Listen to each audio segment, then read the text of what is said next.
webcam working properly here.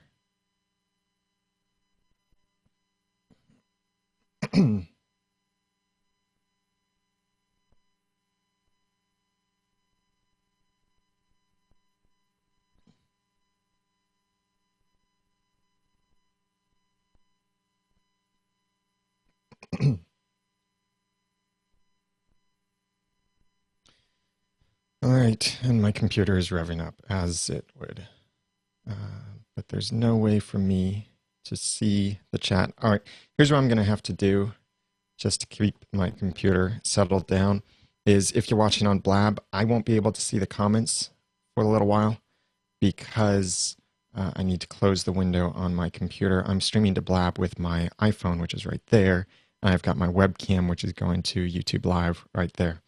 But so go ahead and comment, but I won't be able to see and reply to the comments until later on because I can't have that extra tab open and then all of the CPU processes being hogged by my computer.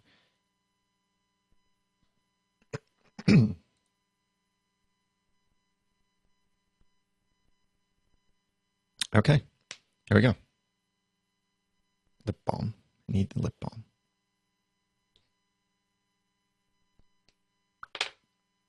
Three, two, one. Recording started. And, oh, I should start the recording on Blab. This is a really interesting way of trying to do this. Okay, recording now on Blab.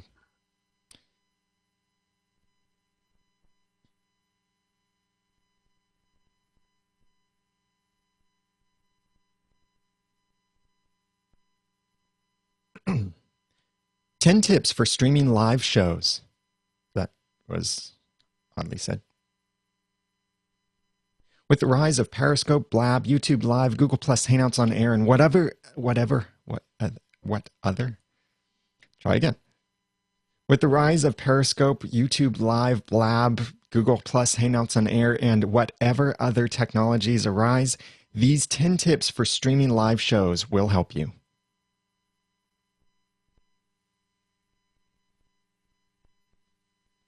Sorry, let me do that again. That was a bit wordy. Whether it be for Periscope, Blab, YouTube Live, or Google Plus Hangouts on Air, or any other live streaming technology, here are 10 tips for streaming live shows.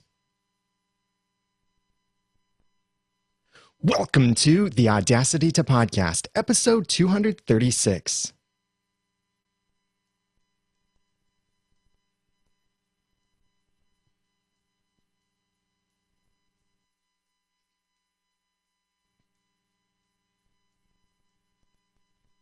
Thank you for joining me for the Audacity to Podcast. I'm Daniel J. Lewis, and this is the award-winning how-to podcast about podcasting. It's where I give you the guts and teach you the tools to launch or improve your own podcast for sharing your passions and finding success.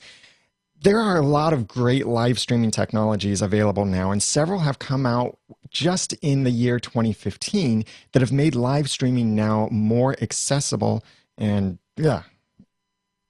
Thank you for telling me you weren't hearing the music. That's important enough to me to actually start over. And at the same time, I also noticed that I was peaking on my recorder, which should never, ever happen. And that was bothering me. So, thank you. I'm just going to do this over again because it's live. It's okay. Let me glance at the comments. Yeah, on Blab, they were hearing it, but it wasn't going into the YouTube Live video. That's because of the way that I've got my mixer set up. So here we go. Take two. 3, 2, 1. Periscope, Blab, YouTube Live, Google Plus, Hangouts on Air, and any other technology like this can allow you to live stream to many, but here are 10 tips for streaming live shows. I didn't like that one. Let me do it again. Whether you use Periscope, Blab, YouTube Live, Google Plus Hangouts on Air, or any other live streaming technology, here are 10 tips for streaming live shows. Welcome Welcome to the Audacity to Podcast, episode 236.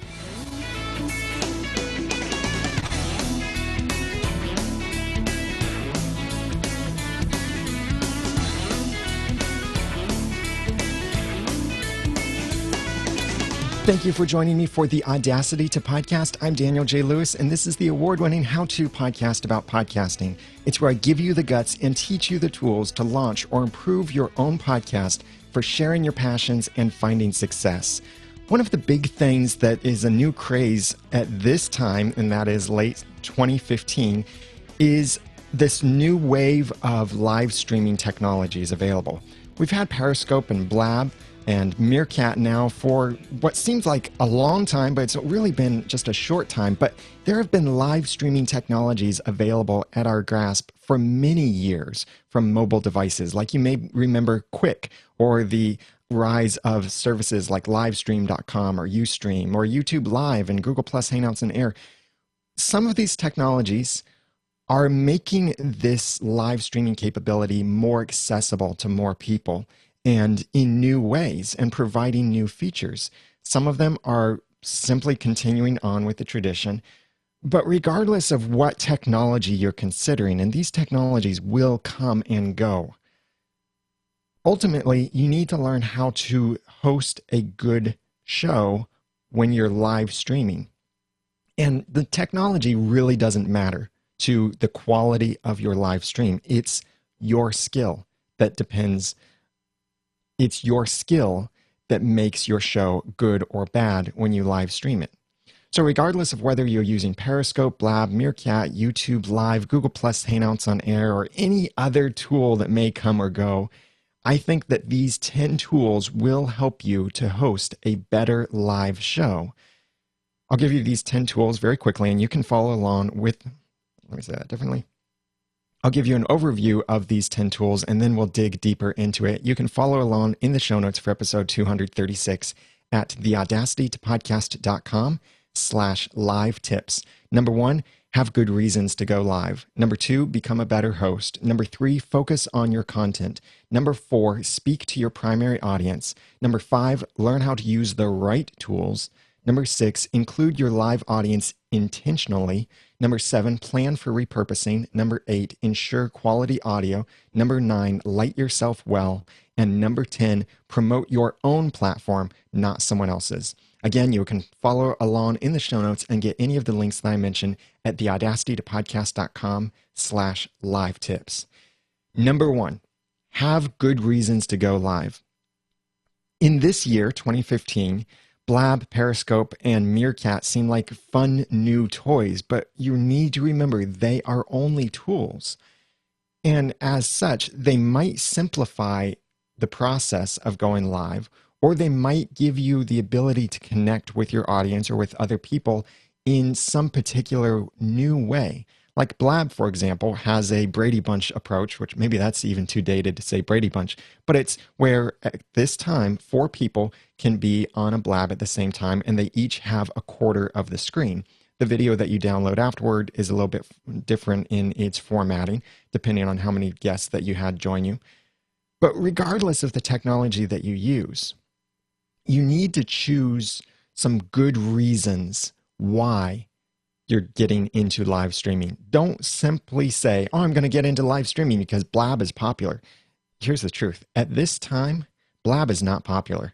Periscope isn't actually that popular either. Periscope is more popular than Blab at this time. Meerkat came into the game first in 2015 in this new wave of mobile streaming and easy mobile streaming, especially integrating with Twitter. But each platform has their own uniquenesses to that, and I'll dig more into that in a little bit. But you really need to have good reasons for going not live, not only because you want to use the tool.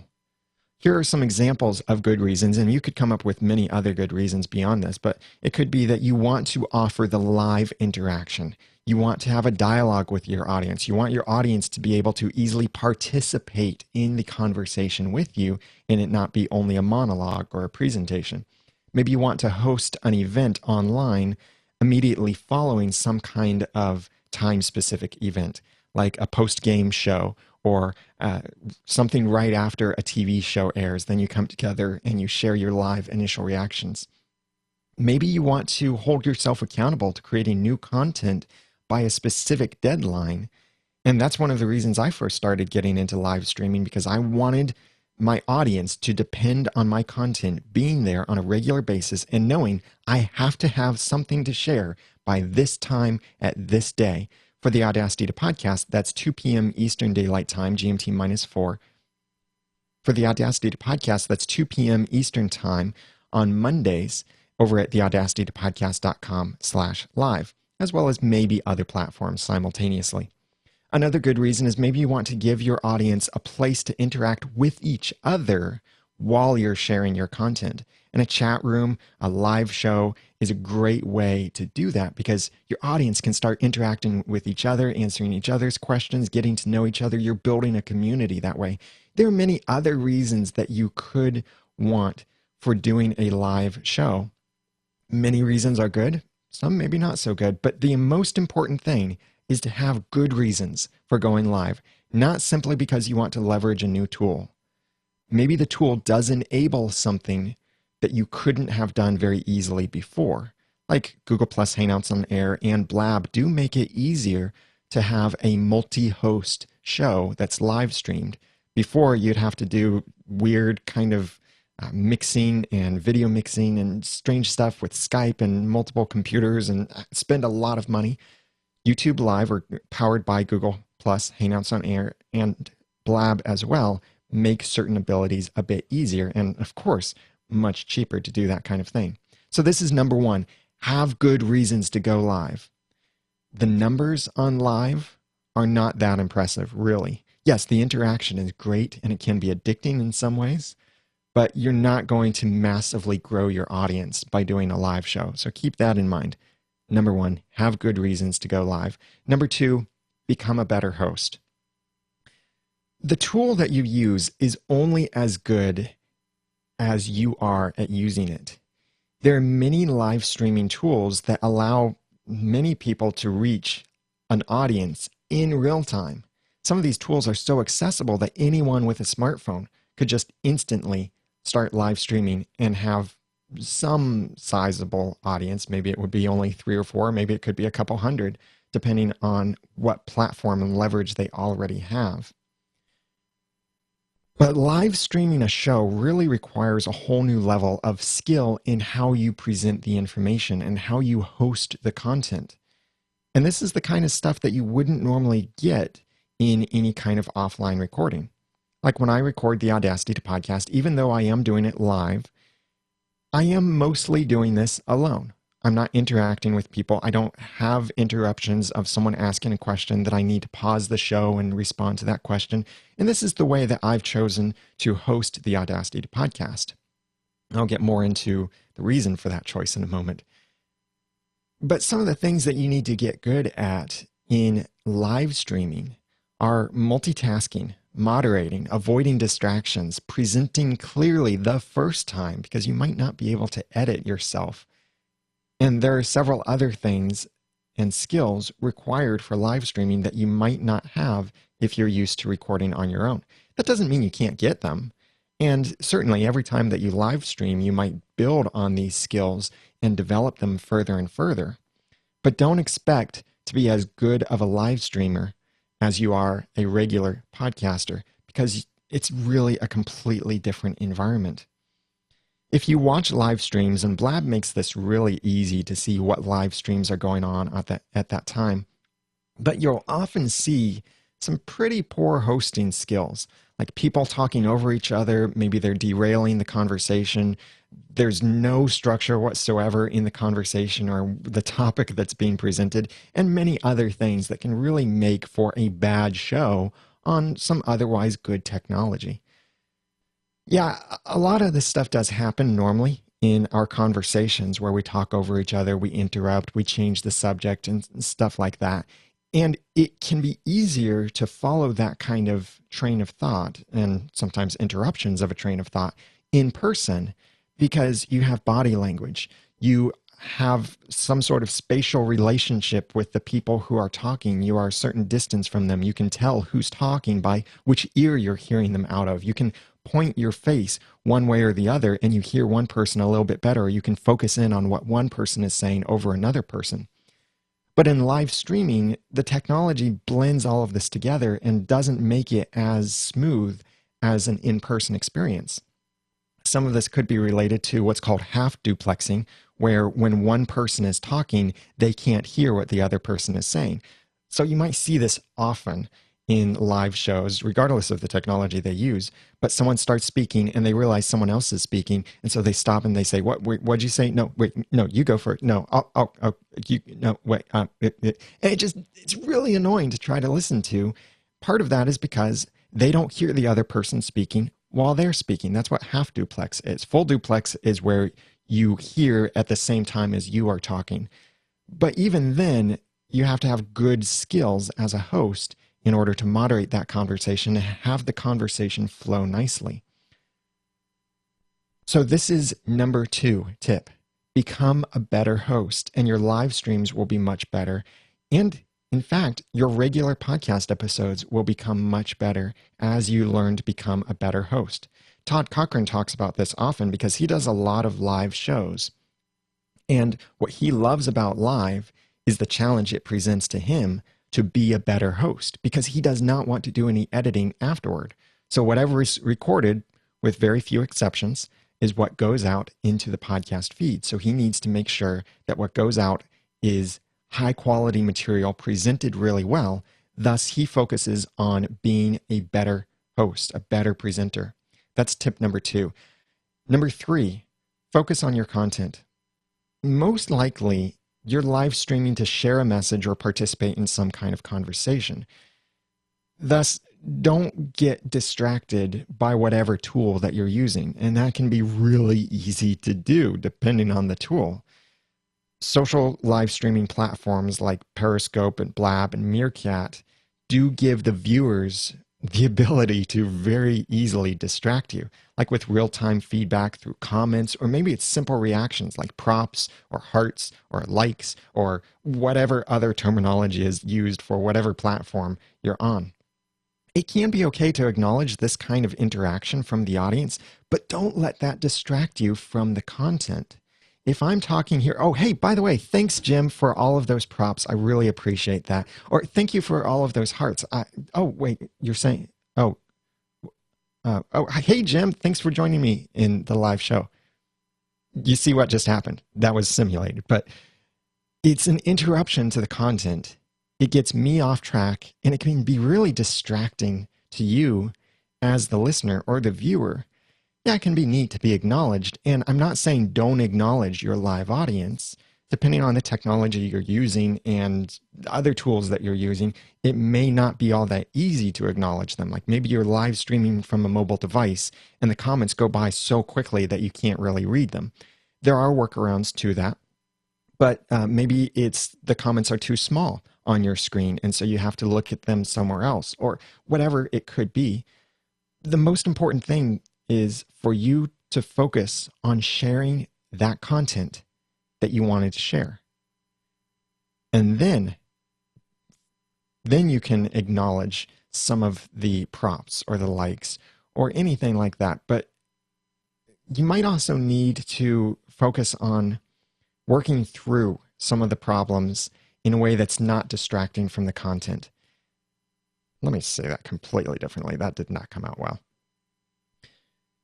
When you're recording, it's also best not to discuss the production problems. Maybe simply excuse them or try to address the problems through chat instead of addressing it through the recording. For example, it could be really easy to say, hey, Bob, your lighting's really low. Can you put a light in front of you? Can you fix that? And then people end up hearing that. That's really unnecessary. When I could just type out in the chat room, maybe when someone else is talking, I could type out that comment, say, hey, could you put a light in front of you so I can see your face a little bit better? Or can you get a little closer to the microphone? That kind of thing. And if they can be a good host as well, then they can look at that comment after they finish speaking instead of it interrupting their chain of instead of it interrupting their train of thought while they're speaking and distracting them from the content. So this is number 3, focus on your content. Number 4, speak to your primary audience. As much as these new social media live streaming tools often allow us to reach new people or excuse me, got something in my throat there for a minute. That will be edited out, so don't worry. As much as the latest social media tools often seem to be the internet's newest crush, it's very likely that the number of people that you get watching you on one of these new platforms is a very, very, very small percentage compared to the people who listen to your content or watch your content through other platforms, especially if you're in podcasting. If you host an audio podcast, you might see only 1% of your audience show up for a live show. I see that frequently with the podcasts that I host live, like the Audacity to podcast, our Clean Comedy podcast, or our Once Upon a Time podcast. Yes, we do get some great interaction, and sometimes we've had as many as 150 people watching live for one of the shows. But that is still a very small percentage compared to everything else. And it's always going to be a small percentage compared to the primary audience, which might be listening to this afterward. If you have a show that is only on Blab or YouTube or something like that, then you know that you are probably reaching more of your audience then. But when you're live streaming, you're most likely reaching a very, very small portion of your audience. So, thus, the majority of your audience won't see the chat room. They won't see what you're holding up to the camera or what you're gesturing to. They won't see your body language. They won't see your expressions. Because of this, you need to keep this in mind and speak to your primary audience. If I hold up something and say, this is an awesome thing, I love this, I especially like this thing right here, it's my favorite feature of this, and I absolutely love it, or the ability to press this right here totally makes this a win. If you're listening to this, then you have no idea whatsoever of what I was talking about. But if you were watching it, yes, you would see that I held up a remote that remotely controls the power to some of my lights in my studio. And then it can make more sense when you're looking at what I'm pointing out. But the majority of my audience is going to hear me. So I need to describe it and say, one of the things that I love about this wireless remote is I can turn on each light individually, or at the bottom of the remote, there's a button that allows me to turn on all of the lights or turn off all of the lights. Now I've explained it for my primary audience. Now you understand what I'm talking about. Even if you're watching me, you can still understand it even more because you can add my words to what you see. But even if you didn't see what I was showing you, you could still understand it because I'm describing it that way. So don't think of show and tell. Think of tell and tell. You might have the advantage of showing as well, but most likely the majority of your audience is listening to you through audio, and they might be listening to you much later. They might not get to interact live. So don't alienate your audience by catering to your live audience. Cater to your primary audience, wherever that is. And most likely, if you're a podcaster using live streaming, most likely the majority of your audience will be time shifted listening to it much later, not live. This is number 4, speak to your primary audience. Number 5, learn how to use the right tools. Blab, Periscope, Meerkat, YouTube Live, with or without Google Plus Hangouts on Air, and whatever other live streaming tools might be available, and they will come and go. They all have something unique about them, and they also all have certain technology quirks to them. Blab, for example, uses HTML5 in order to access your camera and your microphone, but the way that they're accessing it means that you can't change your audio or video inputs during a Blab. You have to change it and then refresh the page. Okay, so that complicates things a little bit, especially if you start a Blab and realize you're using the wrong inputs, and then you refresh and then you lose the Blab and then you have to start a new Blab. And there are things like that for all of the other platforms too, certain things to be aware of. like where you are standing in landscape mode with Periscope video, now that Periscope finally supports horizontal video, the way that video is supposed to be recorded and displayed. And it supports it pretty well too, but there are still some certain concerns with that. And all of these things and all of these technologies do have certain use cases that are more ideal than others. So don't jump on a tool only because it's the latest, greatest thing. Use a tool when it's the right tool for the job. And you need to learn how to use that tool well. If it's Periscope, learn how do you record in Periscope? How do you plug another microphone into Periscope? If it's Blab, learn how to change your audio and video inputs. Learn how to moderate the chat, or learn how to allow people to join or disallow people to join. Learn how to kick people if someone comes on and completely ruins things. Learn how to use the tool and learn the right tool to use. And this can depend a lot on you, on your show, on your audience, on your approach to the content. For example, if you don't have a good internet connection, then live video is probably not a good thing for you because it will rarely work very well with your poor internet connection. Or if you don't need audience interaction for your show, then live streaming might not be right for you because then the audience who is there live might feel alienated that you're not interacting with them at all. Or maybe your audience isn't very tech savvy, so to jump on some super uber tech savvy platform means that you're really not going to reach your audience, when instead you should focus on something simpler. This is number 5, learn how to use the right tools. Number 6, include your live audience intentionally. Some platforms do focus more on live interaction than others. Like Blab, for example, makes it really easy for anyone to click on the join button and participate in the conversation with you as like a co-host or a guest in your show. But regardless of whether it's involving a participant or the comments or any other method for including your live audience, don't merely let it happen and then interrupt your message, but be intentional with how you incorporate the responses or the interactions and such. This goes back to being a good host and focusing on your content. It might not be appropriate for you to interrupt your content and acknowledge someone in the chat room who just showed up. Say, "Hey, Bob, thank you for joining me. It's great to see you here." And now what was I saying? That kind of thing can be distracting. But there might be a point in your episode when you would say, "Big thanks to everyone who's watching live right now. I see John and Jim and Bob and Laura and Susie and Eileen. Thank you very much, guys, for watching the live show. We do this live every Monday at 2 p.m. Eastern time over at the audacitytopodcast.com/live. So what I've done there is I have been intentional. So what I've done there is I was intentional in including the audience in some way.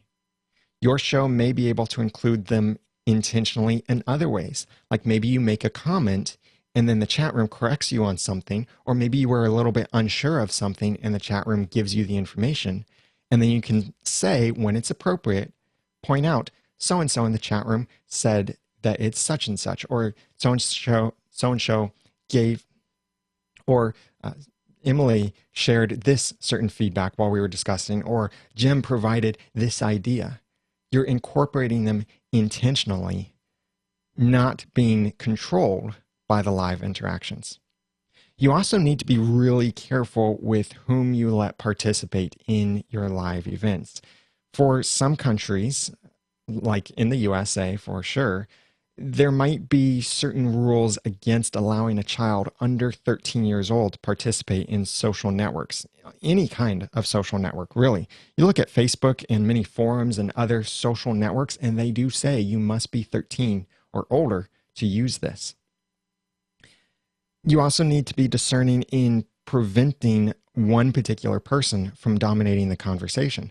Like if you do a live show where you welcome anyone to come into the show with you, it could be very easy for one person to get on and try to stay on for the whole time. You, as a skilled host, need to be able to get the valuable content from them and then move on.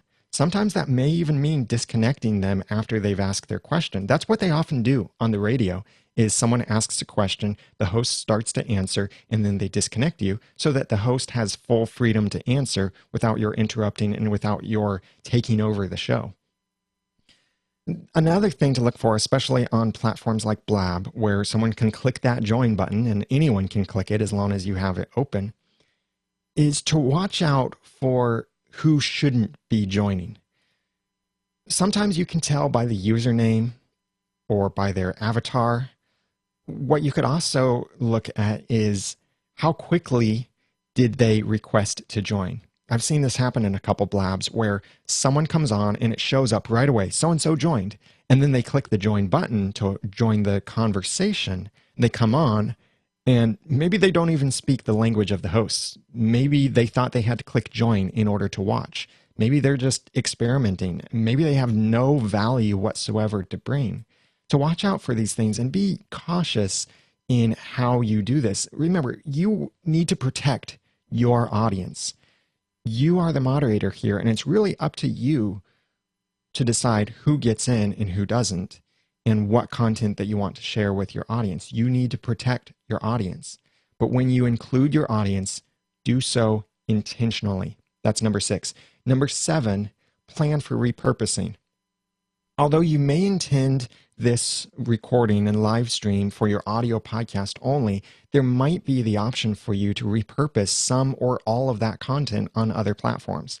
Like if you record into Blab, then maybe you leave that recording in Blab, and that's another way that people can consume your content. Or maybe you upload that video to YouTube, or you cut little snippets from it and you share those on Twitter or Facebook or anywhere else like that. So think about how can you repurpose this presentation, not merely the audio of your session, but maybe the video. Maybe you send out the video to your email list. Maybe you make the video an exclusive opt-in offer for your email list to let them see, to say to them, if you'd like to see our conversation and the unedited conversation that we had, then subscribe to the email list and we'll send you that link. Anything like that. Look at ways that you can repurpose what you're doing so that you could reach a new audience or reach your existing audience in maybe some better ways and engage with them a little bit better.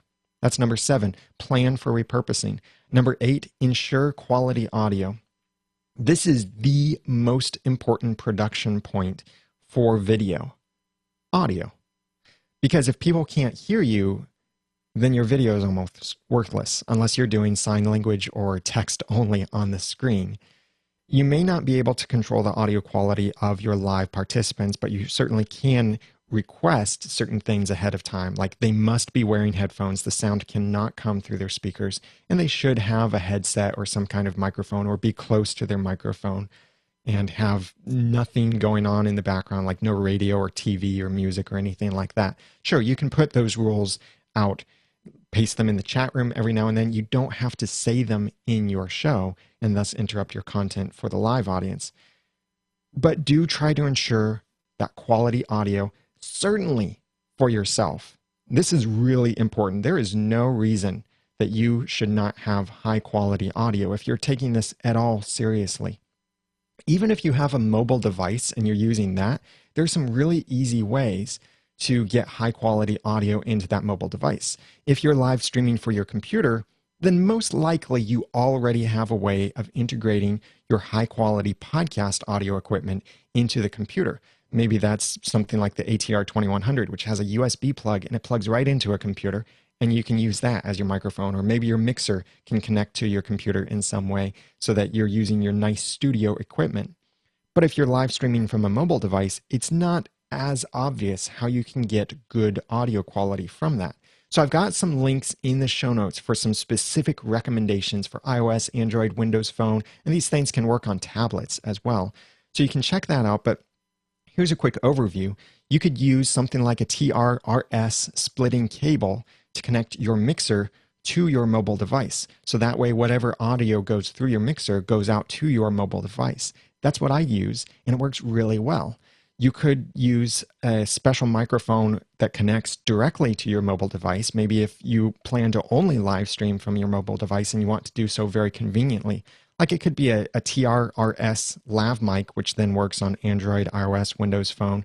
The Rode Smart Lav Plus is very good. Don't get the non-plus version.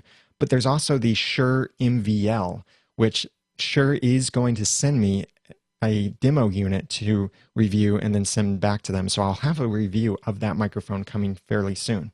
These work very easily. They plug into the input on your device and you can use them then Periscope, Blab, whatever app there.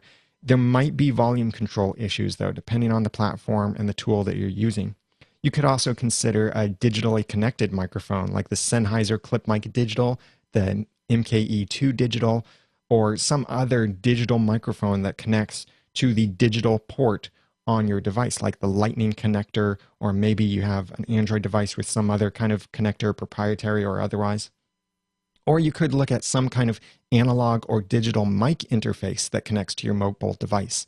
Like the IK Multimedia iRig Pre can connect an XLR microphone to any mobile device, or the iRig Pro connects an XLR microphone to iOS devices. Or you could look at something like a USB camera adapter for Apple iOS devices that allows you to connect some USB microphones directly to that iOS device, like the ATR 2100 can be connected to an iPhone through a USB adapter. And I've got links to each of these things and suggestions for what you could use in the show notes for episode 236 at theaudacitypodcast.com/live tips. This is number 8, ensure quality audio. Number 9, light yourself well. Audio quality is the most important thing.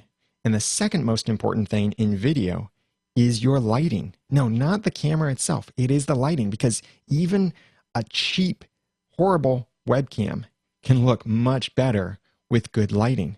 I see this often. People will be like, whoa, what kind of camera are you using? And I might tell them I'm using just such and such camera, and they'll be amazed, but that is because I'm using lighting in addition to that. You can get a lighting kit, and I've got a link in the show notes to a very inexpensive lighting kit that puts out 3,800 watts of light, CFL bulbs, very flexible kit, and it's under $200 US. It might be priced differently in other countries, but you can find something similar to it, and I've got a link to that in the show notes. But you don't have to have a lighting kit. Getting good lighting could mean simply sitting in front of a window so the light is spilling onto your face, or diffusing that light in some way, like with a bed sheet or a shower curtain or something like that. Or it could mean putting lamps in front of your face instead of behind your face or behind your head.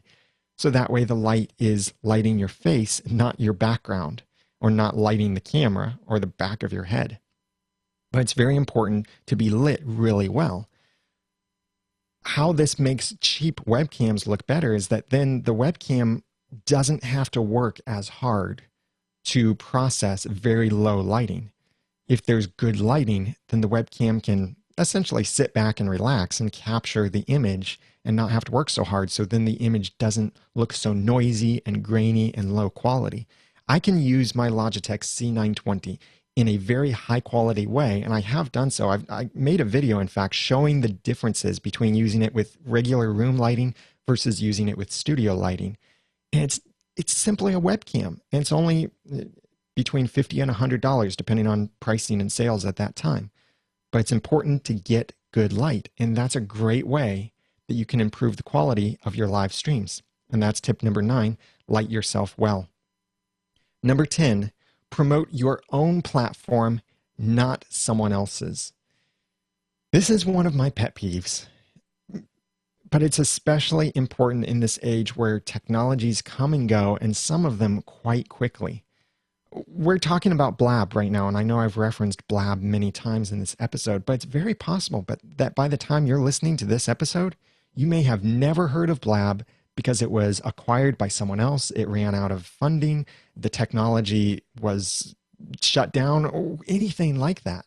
This kind of stuff happens all the time. Yes, some technologies do survive, and live a nice, long, full life of monetization, turning into a business model and all of that stuff, or being acquired and then incorporated into other technologies, making it even more accessible or more popular. But that shouldn't matter to you. You need to promote your platform first. And you do this by pointing people to your website for your content. Even if you use some kind of non-embeddable tool like Periscope or Blab currently, or certain other things like that, where you can't embed it on your own website, still send people to your site for the link to that other service. For example, it could be myawesomepodcast.com/live points to my next Blab event, or my next Meerkat, or a Google Plus Hangouts on Air event page, or maybe that /live page is my own page with my YouTube live video embedded on that page. And then I can power that YouTube live video with Google Plus Hangouts on Air or with some other kind of live streaming technology. I can put whatever chat room I want to in that live chat room area on that page. In fact, if you go to the audacitytopodcast.com as of September 2015, in fact, if you go to the audacitytopodcast.com/live as of September 2015, it's not actually a live page on the audacitytopodcast.com. It's the live page on the network website, Noodle.mx network. But that's because I've set up that redirect. But I tell you, the audacitytopodcast.com/live, that's what you need to remember. So if I switch technologies in the future, it shouldn't matter as much to you as my audience, because you're visiting my platform first, and then my platform either integrates whatever technology I want or redirects you to wherever I am. Dave Jackson does this with his podcast, Ask the Podcast Coach, which is live Saturday mornings at 10:30 Eastern over at askthepodcastcoach.com/live. For a while, that URL would take you to his website, where he would have the YouTube live embed there and a chat room embedded there. But more recently, he's been using Blab and having great success with it because of the nature of that show. It's perfect for Blab. And so now each week he updates that URL to point to the scheduled Blab event. So you don't have to try to remember to search for him on Blab or anything like that. You can just remember askthepodcastcoach.com/live, and that takes you to whatever that correct place is. The most important thing here for you is to own your platform. And remember that all of these cool new toys and innovative technologies are only tools. They're not platforms. They're certainly not your platform, and they shouldn't be your platform. Your platform is the one you own. You could be using Periscope as a tool today, Blab tomorrow, maybe Meerkat the day after that if Meerkat survives, or any other technology. But your platform is yours to fully control and then point people to where you want them to go. So regardless of the technology you use, make sure you're promoting people to connect with what you own, not with something else. If I were to say, my show is live every Monday at 2 p.m. Eastern on Blab, what happens if someday I stop using Blab? You might go looking on Blab and I'm not there. But I tell you, the audacitytopodcast.com/live. At this moment, it takes you to a live page with my YouTube live embed and an embedded chat room. And I am simultaneously live broadcasting on Blab for this episode. But maybe in the future, I change that. Maybe I want my own /live page to go somewhere else. I can still say, to watch the show live on Mondays at 2 p.m. Eastern, go to theaudacitytopodcast.com/live. Then my audience doesn't have to worry about the technology. I take care of that. So that's tip number 10, promote your own platform, not someone else's. Again, these 10 tips, which you can follow along in the show notes at theaudacitytopodcast.com/live tips, are: number 1, have good reasons to go live. Number 2, become a better host. Number 3, focus on your content. Number 4, speak to your primary audience. Number 5, learn how to use the right tools. Number 6, include your live audience intentionally. Number 7, plan for repurposing. Number 8, ensure quality audio. Number 9, light yourself well. And number 10, promote your own platform, not someone else's. I'd love your thoughts on this list of tips for live streaming. And I know, pretty much any one of these tips could be a whole episode into themselves. And I know that any one of these 10 tips could be a whole episode itself, and I will dig deeper into some of these topics, maybe in the Audacity podcast, maybe in Podcasters Society. But I do want to cover more of these to help you get better as a podcaster and maybe even as a live streaming host. Thank you very much for the kind reviews in iTunes. I got a couple really cool ones this week, and this comes to me through my own service, mypodcastreviews.com, where you can get your own international podcast reviews from iTunes and Stitcher sent to you automatically. But this week, I want to thank Saki.net from Norway, who said something in a completely different language. So I had to run this through Google Translate. So this is a rough translation here. But Saki.net from Norway in Norwegian said something like this: incredibly detailed program on all aspects of creating a podcast. DJ Lewis is not afraid to take the time to use and look at each topic from all possible angles. When he gives tips, he always explains why this is a good tip. Thank you very much for that kind review. If you'd like to read the untranslated version, and there's more to what he said than that, then click on the link in the show notes at theaudacitypodcast.com/live tips. And John Baca from the United States said in English, Daniel really focuses on tips and advice that anyone can use themselves to improve their own podcasts, and I really appreciate the research that goes into making these episodes. Unlike a lot of the how-to podcast shows, Daniel has been at this for quite a while, and for me, he is a very credible source of info and opinions. Thank you very much, John, for that kind review.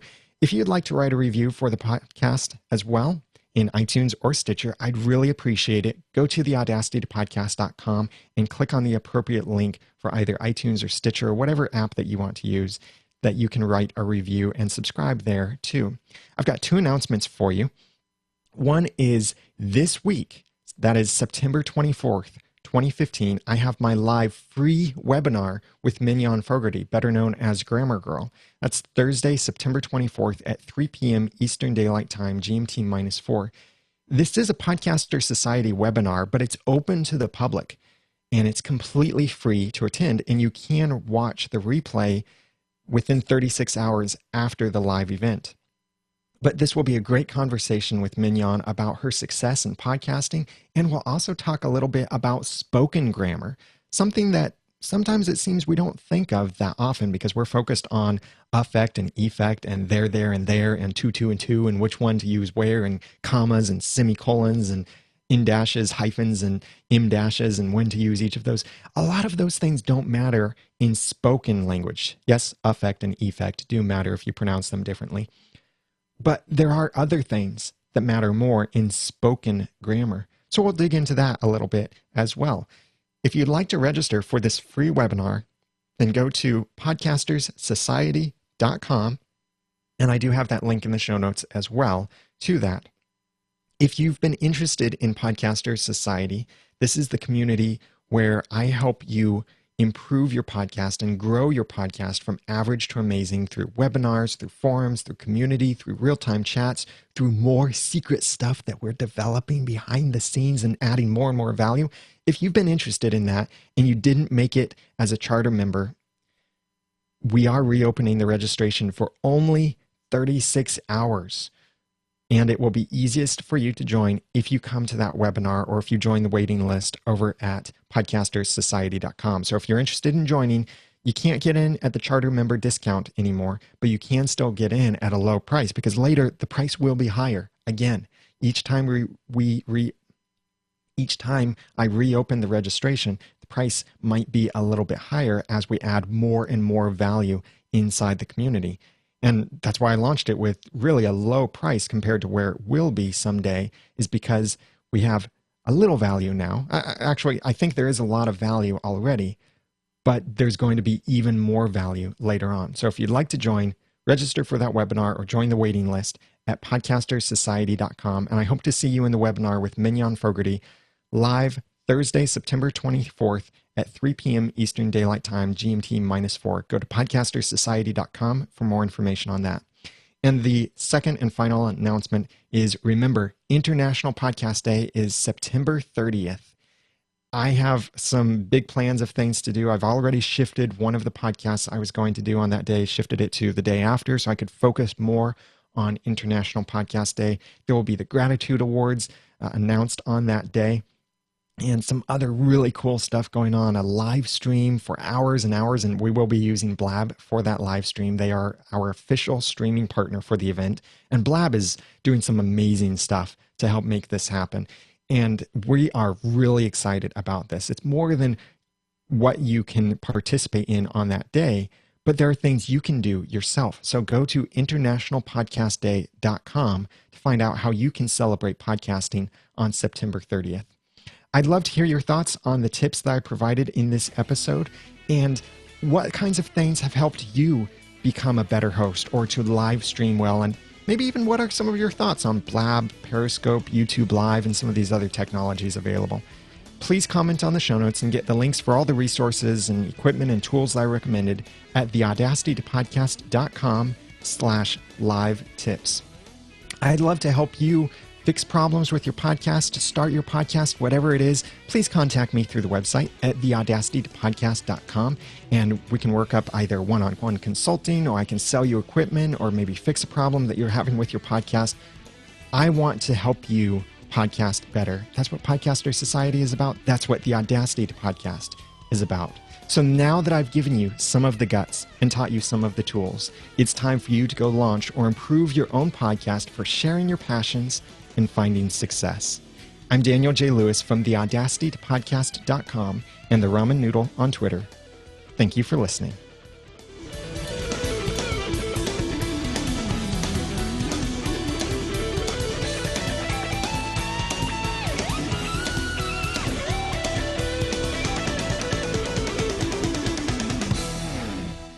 The Audacity to Podcast is a proud member of Noodle.mx Network. Find more of our award-winning and award-nominated podcasts to make you think, laugh, and succeed at Noodle.mx. Like we've got Beyond the To-Do List and The Productive Woman, both helping you to get things done. And we have our TV show fan podcast for Once Upon a Time coming back as the show is coming back. And we've got Welcome to Level 7 about Agent Carter, Marvel's Agents of S.H.I.E.L.D., and that whole Marvel Cinematic Universe and all of the spin-off shows and Daredevil and Jessica Jones and all of these other things. All of that and more at Noodle.mx. The Audacity to Podcast is also a proud member of the Tech Podcast Network. If it's tech, it's here. Find more at techpodcasts.com. Okay, I'm done with the recording. So now I can look at the Blab comments.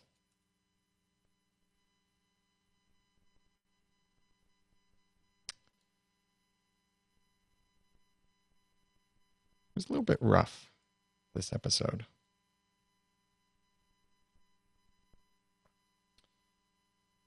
What'd you say on Blab?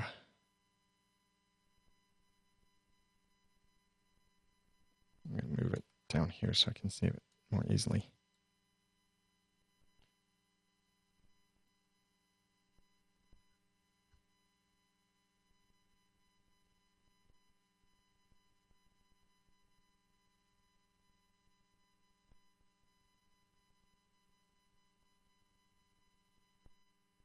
Okay. You're welcome, Jeremy. Thanks for coming. A long episode. I did start a little bit late. It was about 44 minutes.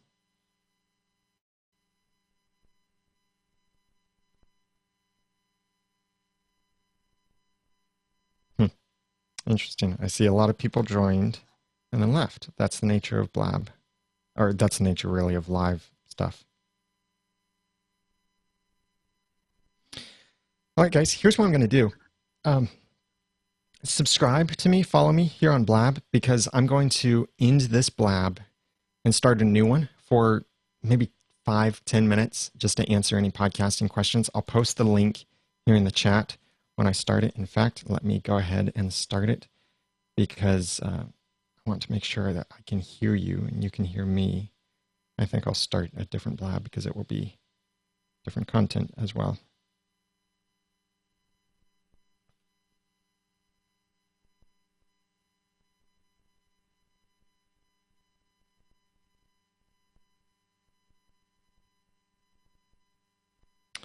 All right, I've set the title, choose the categories. I want that and one more.